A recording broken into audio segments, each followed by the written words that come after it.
അപ്പസ്തോല പ്രവർത്തനങ്ങളുള്ള വായന 12-ാം അധ്യായം 24 മുതൽ 13-ാം അധ്യായം 5 വരെയുള്ള വാക്യങ്ങൾ. ദൈവവചനം വളർന്നു വ്യാപിച്ചു. ബാർണ്ണബാസും സാവൂളും തങ്ങളുടെ ദൗത്യം പൂർത്തിയാക്കി ജെറുസലേമിൽ നിന്ന് തിരിച്ചു വന്നു. മർക്കോസ് എന്ന അപരനാമമുള്ള യോഹന്നാനെയും അവർ കൂടെ കൊണ്ടുപോന്നു. അന്ത്യോക്യയിലെ സഭയിൽ പ്രവാചകന്മാരും പ്രബോധകന്മാരും ഉണ്ടായിരുന്നു. ബാർണ്ണബാസ്, നീഗർ എന്നു വിളിക്കപ്പെടുന്ന ശിമെയോൻ, കിറേനക്കാരൻ ലൂസിയോസ്, സമാന്തര രാജാവായ ഹെരോദോസിനോടുകൂടെ വളർന്ന മനായേൻ, സാവൂൾ എന്നിവർ. അവർ കർത്താവിന് ശുശ്രൂഷ ചെയ്തും ഉപവസിച്ചും കഴിയവേ പരിശുദ്ധാത്മാവ് അവരോട് പറഞ്ഞു, ബാർണ്ണബാസിനെയും സാവൂളിനെയും ഞാൻ വിളിച്ചിരിക്കുന്ന ജോലിക്കായി എനിക്ക് വേണ്ടി മാറ്റി നിർത്തുക. ഉപവാസത്തിനും പ്രാർത്ഥനയ്ക്കും ശേഷം അവർ അവരുടെ മേൽ കൈവെപ്പ് നടത്തി പറഞ്ഞയച്ചു.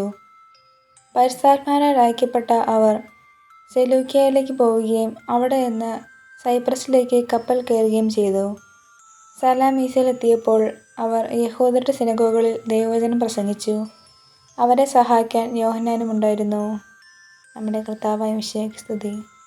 വിശുദ്ധ യോഹന്നാൻ എഴുതിയ സുവിശേഷം 12-ാം അധ്യായം 44 മുതൽ 50 വരെയുള്ള വാക്യങ്ങൾ. യേശു ഉച്ചത്തിൽ വിളിച്ചു പറഞ്ഞു, എന്നിൽ വിശ്വസിക്കുന്നവൻ എന്നിലല്ല, എന്നെ അയച്ചവനിലാണ് വിശ്വസിക്കുന്നത്. എന്നെ കാണുന്നവൻ എന്നെ അയച്ചവനെ കാണുന്നു. എന്നിൽ വിശ്വസിക്കുന്നവരാരും അന്ധകാരത്തിൽ വസിക്കാതിരിക്കേണ്ടതിന് ഞാൻ വെളിച്ചമായി ലോകത്തിലേക്ക് വന്നിരിക്കുന്നു.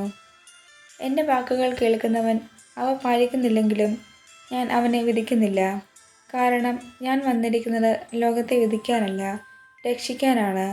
എന്നാൽ എന്നെ നിരസിക്കുകയും എൻ്റെ വാക്കുകൾ തിരസ്കരിക്കുകയും ചെയ്യുന്നവന് ഒരു വിധികർത്താവുണ്ട്.